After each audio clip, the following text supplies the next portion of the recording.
me permettre de compléter un petit peu, je vous laisse le cas échéant, mais on va laisser afficher les adresses, compléter un peu ce qu'a dit Jeanne Saufachin, qui est certainement l'une des professionnelles qui s'est le plus penchée sur la question des adultes. Alors on va dire adultes surdoués, mais encore une fois on va revenir à des notions de QI et de performance. Elle a une terminologie qui est assez sympa, qui est la terminologie des zèbres, on pourra, le cas échéant, préciser tout à l'heure pour ceux qui ne connaissent pas. Il y a une terminologie que j'ai trouvée aussi récemment sur internet qui est assez parlante, même si elle n'est pas très élégante, c'est PESM. Alors PESM, c'est pour personnes encombrées de surefficience mentale. PES. Voilà. Et en général, c'est assez pesant également sur les enfants. Ce qu'il faut juste savoir, un petit complément, on refera en avril, dans le cadre de la FEP, une conférence, une présentation de la précocité intellectuelle dans ses grandes lignes. C'est-à-dire que très souvent, on vient parler de choses qui sont extrêmement précises. On a fait des conférences passionnantes sur la différence garçon-fille et comment on accompagne plutôt les filles, parce que qu'est-ce qui se joue au niveau des filles dans la précocité intellectuelle, en tout cas dans le rapport entre la société et les filles précoces, des choses qui sont extrêmement passionnantes, mais qui au final sont vraiment des choses très précises. On va vous proposer un tour d'horizon des grandes lignes. En avril, on va faire on n'a pas encore la date parce que on est suspendu à la réponse de la salle, mais ce sera en avril. Donc, ce que je vous propose là, c'est de reprendre les éléments qu'on connaît, effectivement qui ne sont pas des notions de l'ordre de la performance. La performance est éventuellement, on va dire, une heureuse conséquence, mais le cœur de la question, ce n'est pas une question de performance, c'est une question de mode de fonctionnement qui est différent. D'ailleurs, la performance n'est pas toujours au rendez-vous. On sait que globalement, selon les évaluations, de l'ordre de 1/3 à 2/3 des enfants précoces se plantent avant le bac. C'est pas que le fait d'avoir le bac le Graal, mais se plantent avant le bac, n'arrivent pas à rester dans le système scolaire, et 1/3 à 2/3 d'entre eux sont contraints de sortir avant le bac. Donc c'est pas toujours une question de performance, loin s'en fout. Alors qui je suis pour vous parler aujourd'hui? En fait, j'ai un parcours assez complexe de direction d'entreprise, de commercial, de recrutement, pour finalement un jour finir par me former au coaching, qui m'intéressait d'extrêmement près à la précocité intellectuelle, à tel point qu'actuellement 90% de mes clients sont des anciens enfants précoces, des adultes précoces. Et on a notamment un outil commun avec Marie, on travaille beaucoup en PNL. PNL qui est un outil de compréhension, de motivation et on va dire de comment je fais les choses, pourquoi je fais les choses. Quelque chose à vous dire donc sur la précocité intellectuelle. La première, c'est effectivement, ça ne s'arrête pas à 18 ans. Pourquoi ça peut valoir le coup de se poser la question après 18 ans? C'est la terminologie précocité, ça veut dire, voilà, une fois qu'on a fini de prendre de l'avance sur les autres, tout le monde revient dans le même bateau, puis fin du débat. En fait, non, ça ne s'arrête pas à ce moment-là. Il y a un certain nombre de raisons qui font que ça peut être intéressant de se poser cette question. La première chose, c'est pour les adultes précoces eux-mêmes. Alors, on va dire les zèbres, on va dire les albatros éventuellement. Une personne avec qui je travaille qui voulait utiliser le terme d'albatros parce que le côté zèbre, ça ne lui allait pas, ça faisait équin, c'est une dame, mais le côté équin, ça ne lui allait pas. Et l'albatros, en fait, c'est un oiseau qui est capable d'aller voler 10 000 km pour se nourrir, parce qu'en fait, il est très économe, ça va bien, tant qu'il est dans ses moteurs et dans ses sphères, tout va bien, il est capable d'aller très loin, et l'albatros, c'est le truc qu'on voyait quand on avait Vidéogad, quand on était plus jeune, les oiseaux qui se cassent la gueule à chaque fois qu'ils atterrissent. Ils n'arrivent pas, et quand on est contraint à venir se mettre sur la terre avec les autres, au rythme des autres, c'est compliqué, c'est oula, et là, boum, voilà, je pose la question, je ne pas, j'ai fait le commentaire, puis finalement tout le monde a pris le travers. Donc il y a un côté albatros qui peut être assez représentatif de ce que c'est qu'être un adulte précoce en entreprise, dans les groupes amicaux, en famille. C'est souvent les personnes qui posent la question qui étaient à côté de la plaque, qu'il ne fallait pas poser, ou qu'à ce moment-là, on n'attendait vraiment pas que quelqu'un vienne poser. Ah, on a Donc il y en a forcément, oui, parce que autre chose, on sait maintenant que c'est extrêmement génétique. Mais on ne sait pas pourquoi c'est génétique. Parce que les chercheurs se sont penchés sur le sujet. En fait, la seule raison pour laquelle ils sont capables pour l'instant de nous dire que c'est génétique, c'est qu'on n'a trouvé aucun facteur non génétique qui permette d'influer sur la performance du cerveau. Par conséquent, ils en ont conclu que c'était génétique, mais on ne sait pas encore bien où ça se situe. Quelque part, certainement tant mieux, parce qu'on voit le risque quelque part d'avoir une appréhension trop précise de ce sujet-là, mais en tout cas c'est génétique. L'intérêt qu'on peut y trouver, c'est que quand dans une fratrie vous en avez un, parce que vous êtes tombé dessus, oui, il y a des fratries, il y en a quelques-uns, parce qu'on est tombé dessus, parce que difficultés scolaires, ou parce que 18 à l'école et je m'emmerde, mais Regardez aussi les autres sous le prisme de ce mode de fonctionnement. Comprenez également leur mode de fonctionnement différent, même si les autres sont discrets, même si les autres se taisent, même si les autres ont l'air de bien vivre.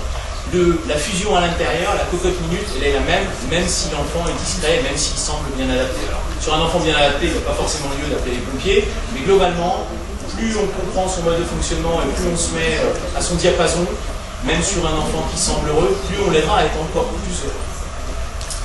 Alors pourquoi se poser la question des adultes? Pour eux-mêmes aussi, pour qu'ils soient bien eux-mêmes, parce que c'est pas tout le temps fastoche d'être adulte surdoué, c'est pas tout le temps confortable. Dans un monde, entre guillemets, être adulte surdoué, c'est être un espèce d'hyper cerveau droit qui amène des réponses de cerveau droit, donc analogiques, de comparaison entre les différents éléments, des réponses qui partent dans tous les coins, dans un monde qui est fait pour les cerveaux gauches, qui est fait par les cerveaux gauches, puisque 98 à 95% des gens fonctionnent différemment de ce qu'on appelle les adultes surdoués.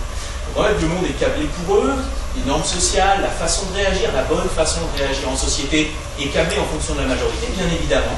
Et les gens qui font partie de cette minorité, petite minorité, mais qui est quand même sensiblement différente dans son mode de réaction, peuvent avoir quelques difficultés à s'adapter, à bien fonctionner en société, mais bien fonctionner aussi avec leurs amis. Typiquement, le nombre d'adultes précoces qui peuvent ressentir une espèce de difficultés à comprendre pourquoi ils apprécient les gens, mais même avec ces gens-là que j'apprécie, au bout de 10 minutes, je m'emmerde avec eux. Voilà.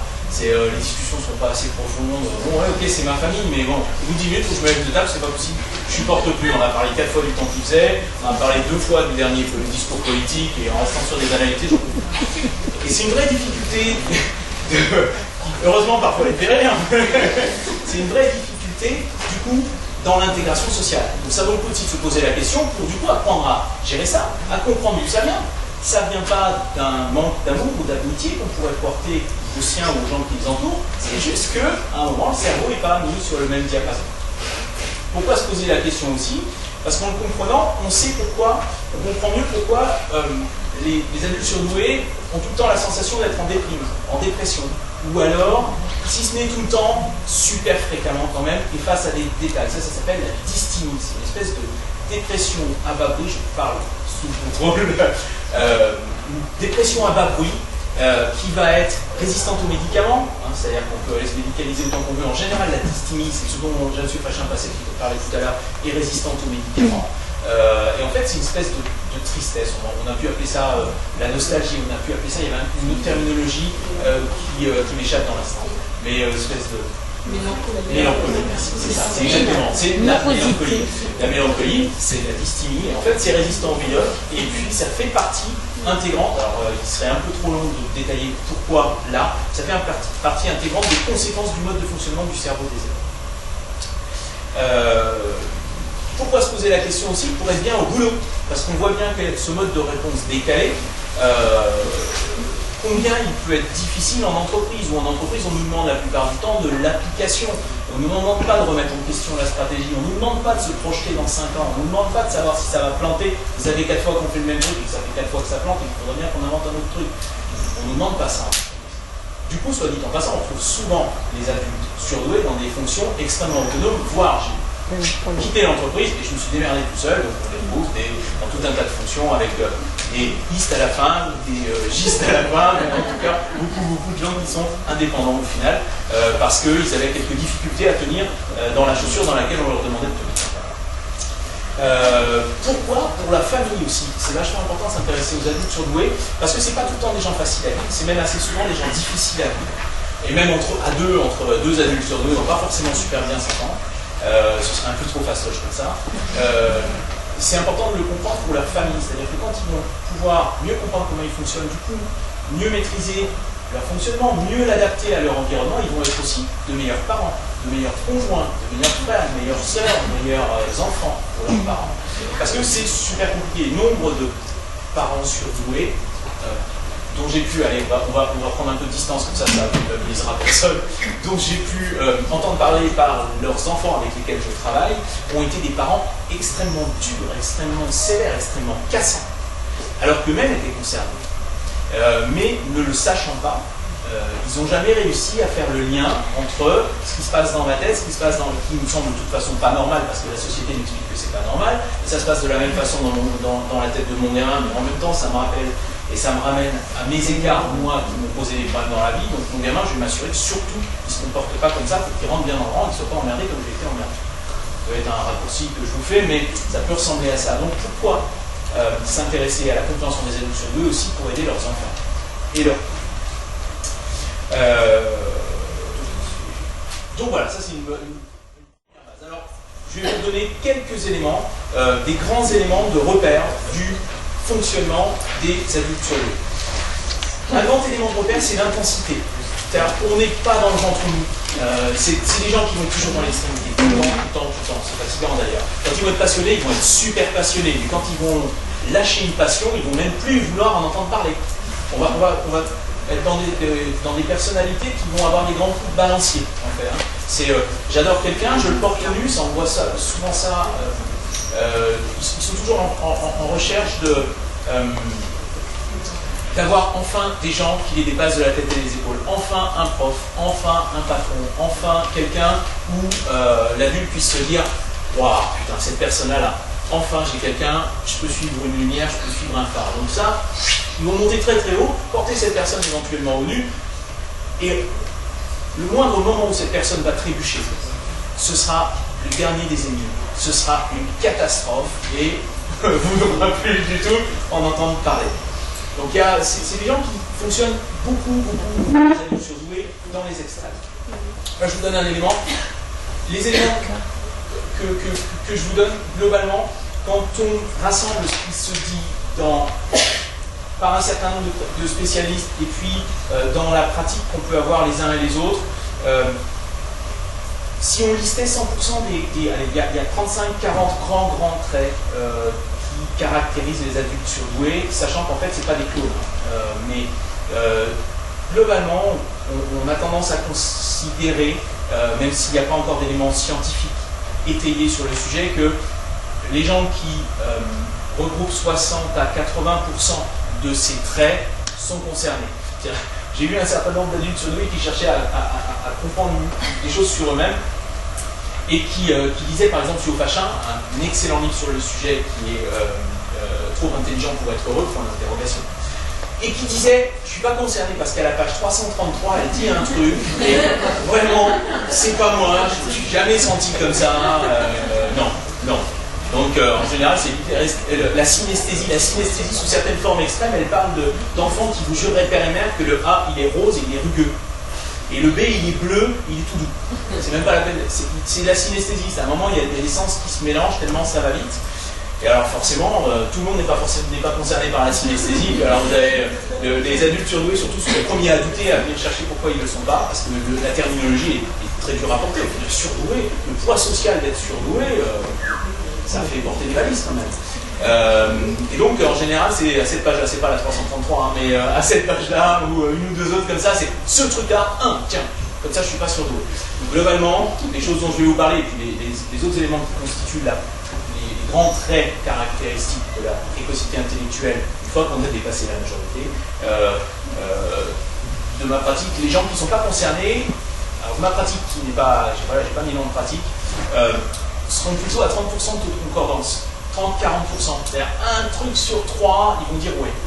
Les gens qui sont concernés, on va plutôt être entre 70 et 95% de ces traits caractéristiques qui les concernent. Là, on est effectivement sur une approche de la précocité intellectuelle qui est déconnectée de la notion de QI. On pourra à un moment essayer de refaire des liens avec les outils QI, mais disons que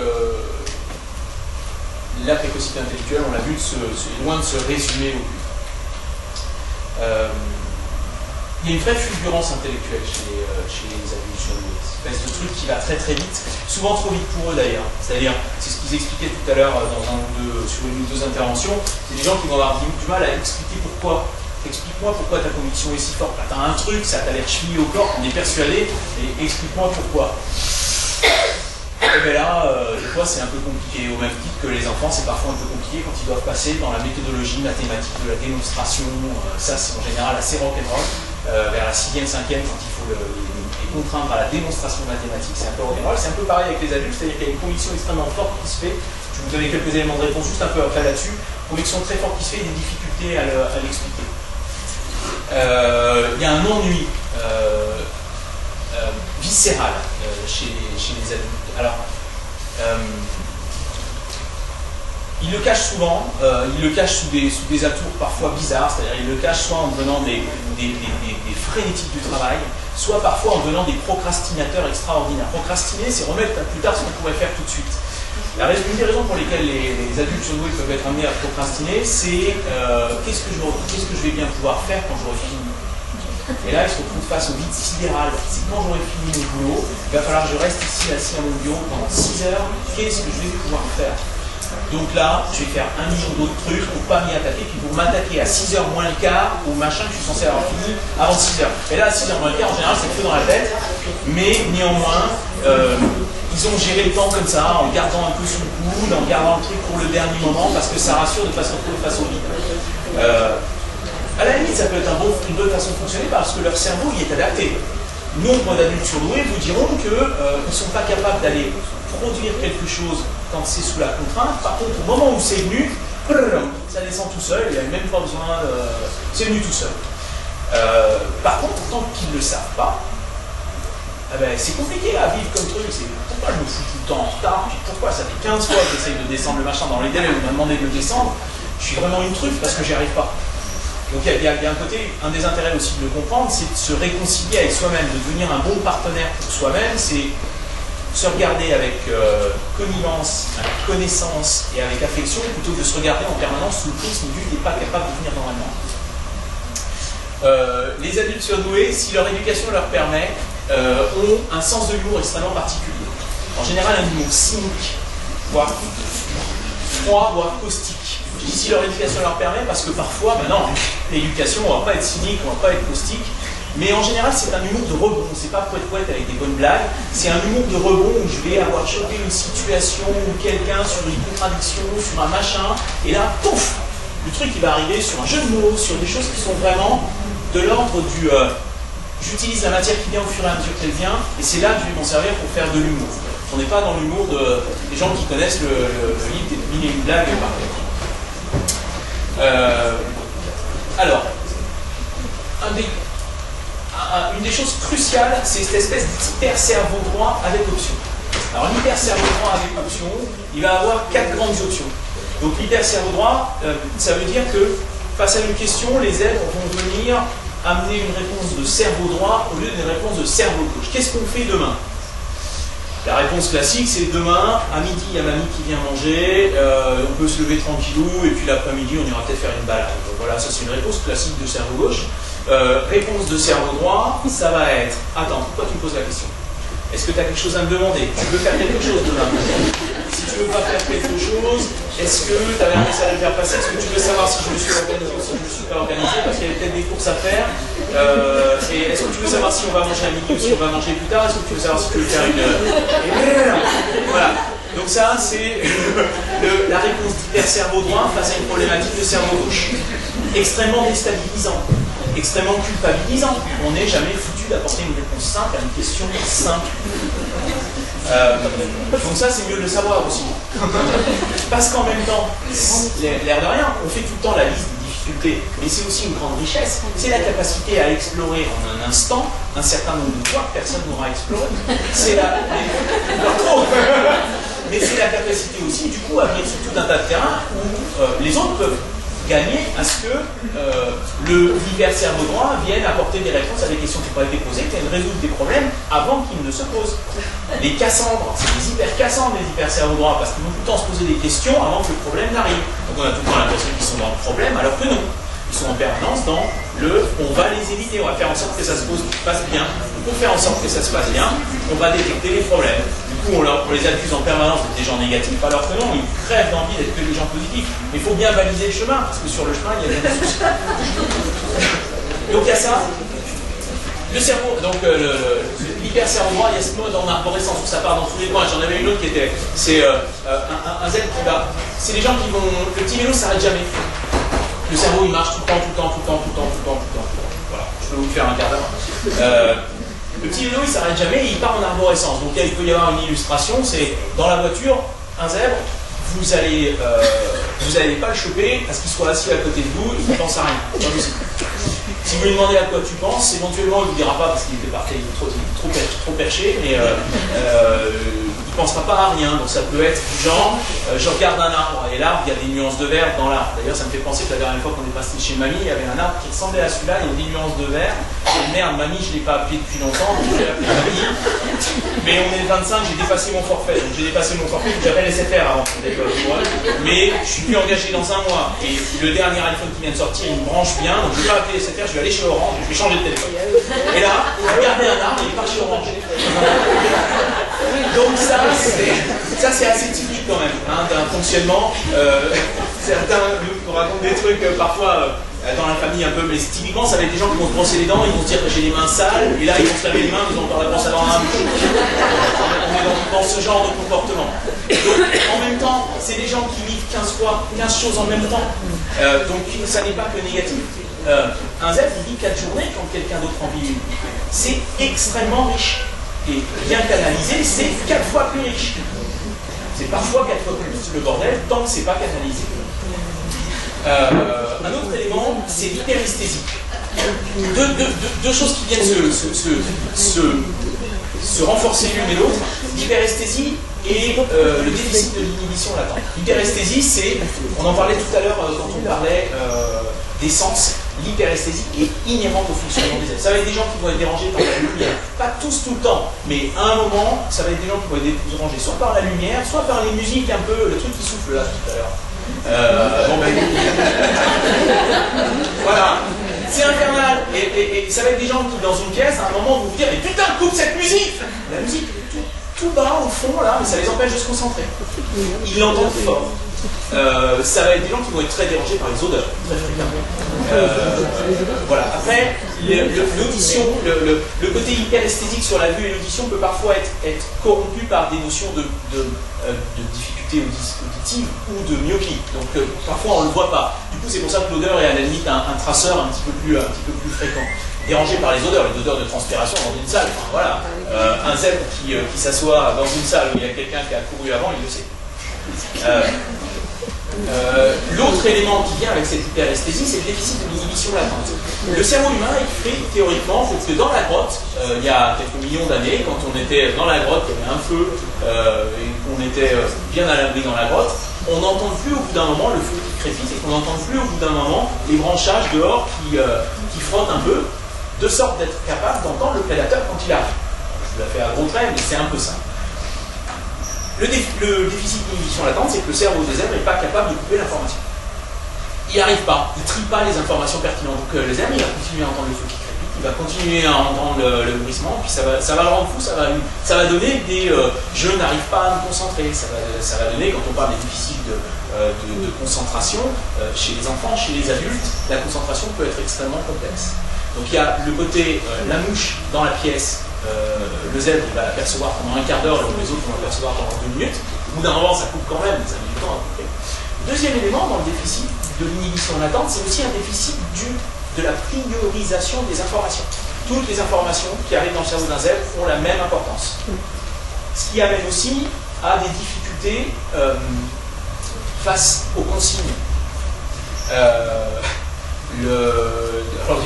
après, il y a plein d'exemples, mais des difficultés. Je dis comme un peu. Non, c'en était une autre. C'est toi qui m'avais raconté. Un prof qui dit à un enfant tu reviens avec ton cahier demain et tu le ramènes sans faute, le cahier d'exercice. Et le gamin, il s'est retrouvé le soir à faire tout son cahier d'exercice sans faute. Donc, ça, c'est un déficit de compréhension des implicites. C'est pas encore la même chose, mais je trouve ça moderne. Et j'étais. Voilà, c'est bien ton animateur. À 30, on doit. Ouais. Et tout ça, ça les amène à deux choses. Ça les amène à une chose, et puis après je conclue, comme ça je vais poser mon papier. Ça amène à ce que les adultes joués aient l'air de gens extrêmement intuitifs. Mais c'est pas vrai, c'est pas des gens intuitifs. Ils peuvent le croire, mais ils sont pas intuitifs. En fait, c'est des hyper analytiques.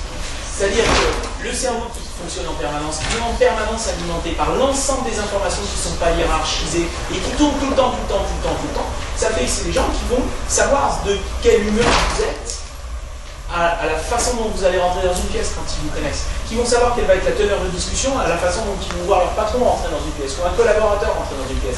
Un manager zèbre, il va savoir à la façon dont le collaborateur rentre dans la pièce, qui vient parler du truc dont on a parlé la semaine dernière, et qu'en plus, là, vu comment il rentre, de toute façon, il s'est planté, il n'a pas réussi à faire. Il le sait. C'est très difficile, du coup, après, d'attendre un quart d'heure que le collaborateur, il explique, il tortille pour venir expliquer qu'on avait parlé de ça la semaine dernière. Je sais que tu viens de parler de ça. Et on en avait parlé juste après que, machin, c'est insupportable. Et Philippe Jaffré, dont on parlait comme ça, qui est l'ancien PDG d'ELF, dont ses collaborateurs disaient c'est quelqu'un de brillant, mais il est absolument invivable parce que quand on commence une conversation avec lui, il sait où on va, il sait quelle va être la conclusion, et il passe toute la conversation à marquer son impatience. Difficile à vivre. Chez les adultes zèbres, c'est souvent ça, cette hyper-intuition qui est en fait une analyse extrêmement rapide, qui échappe au niveau de conscience d'une situation, elle les rend impatients et parfois elle est déstabilisante. C'est comment je peux savoir ça? J'ai eu de la chance, quoi, voilà. Sauf que non, c'est pas des gens télépathes, c'est pas des gens qui ont de la chance, c'est une espèce d'hyper-analyse qui échappe à la conscience et du coup qu'on a du mal à réexpliquer derrière. Tout ça pour conclure que malgré le fait qu'on liste en général les zèbres, et c'est bien qu'on arrête de les lister en fonction de notions de performance et de surperformance, du coup on en est venu un peu à l'opposé, à identifier les zèbres en fonction de notions de difficulté. Ok, il y a de gros écarts par rapport à la norme, par rapport à l'habitude, par rapport à ce que la société attend de tout un chacun. Mais en même temps, une fois que ces différences-là sont disciplinées, réappropriées, et que chacun se regarde avec ses différences, avec la tendresse, en disant tiens, t'as encore fait ton truc, voilà, c'est bon, t'as encore fait ce que tu fais tout le temps, c'est beaucoup plus facile de vivre bien avec, d'être heureux avec, et de profiter 4 fois plus de la vie que les autres, qui eux vivent une vie là où un zèbre en vit 4 en temps réel. Mais une fois qu'on se comprend, on peut être un adulte zèbre, heureux, bien dans ses baskets, bien équilibré. Ça, c'est le message sur lequel je souhaitais terminer.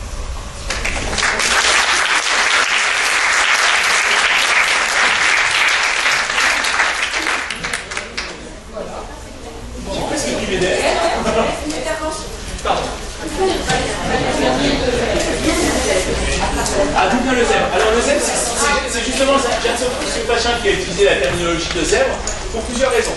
Ce que je disais tout à l'heure, ces caractéristiques psychologiques qui globalement sont présentes chez tout le monde, mais pas de la même façon. C'est-à-dire des choses totalement absentes chez certains, très très présentes chez d'autres, comme les rayures d'un zèbre.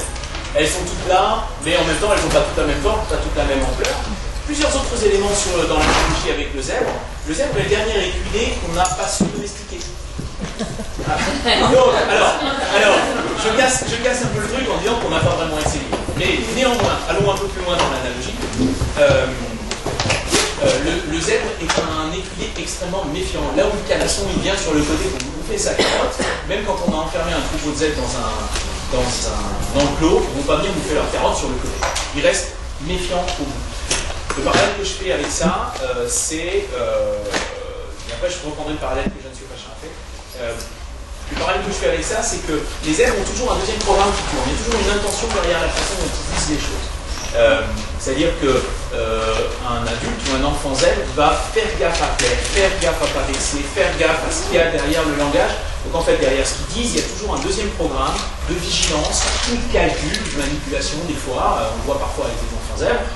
Manipulation qui n'est pas nécessairement une manipulation active. C'est je veux pas te fâcher. Enfin, pas une manipulation, voilà. Du coup, comme ils ont toujours un deuxième programme de vigilance qui tourne derrière, mais en permanence, ils ont l'impression que quand on leur dit quelque chose, il y a un deuxième programme, c'est-à-dire pourquoi tu es en train de me dire ça? Du coup, les zèbres, typiquement, alors là, en général, ça les wow, les néolas, ils ne stoppent pas les compliments. Non, pas néolas. Ils ne stoppent pas les compliments. Vous pouvez faire autant de compliments que vous voulez à un zèbre, ils ne stoppent pas. Enfants, adultes, voilà, ils ont tellement de difficultés à les stopper parce qu'ils disent toujours ouais, ok, ce compliment-là, enfin le truc, je l'ai réussi parce qu'il était facile, ou je l'ai réussi parce que je savais faire, c'est le truc forcément. Et puis tu me dis que c'était bien parce que tu veux me faire plaisir. Ça, c'est compliqué avec les ados. Voilà. Il y a cette notion-là qui est très très complexe. Ça, c'est un des parallèles avec le zèbre. L'autre parallèle avec le zèbre, c'est le côté, du coup, comme on n'a pas réussi à les domestiquer, le côté qui paraît un peu rebelle. Et là, c'est plutôt le parallèle que je faisais avec le mode d'appréhension des problématiques, où les zèbres ont toujours l'air de prendre un problème, soit pas comme tout le monde, soit de poser des questions à côté de la plaque, soit d'identifier le tout petit trou qui faisait que le truc il va percer, et qu'ils vont identifier la faille dans la cuirasse. Pas par plaisir d'identifier la faille dans la cuirasse, mais pour faire en sorte que la cuirasse soit étanche. Mais en fait, les autres le voient toujours en étant toi, t'es un canard, t'as piqué un truc qui merde, de toute façon, c'est toi qui vas nous le dire que ça va merder. Voilà. Donc, il y a ce côté, du coup, ils peuvent paraître comme étant des gens rétifs, rebelles, difficiles à manager, difficiles à encadrer en tant que collaborateurs. Donc,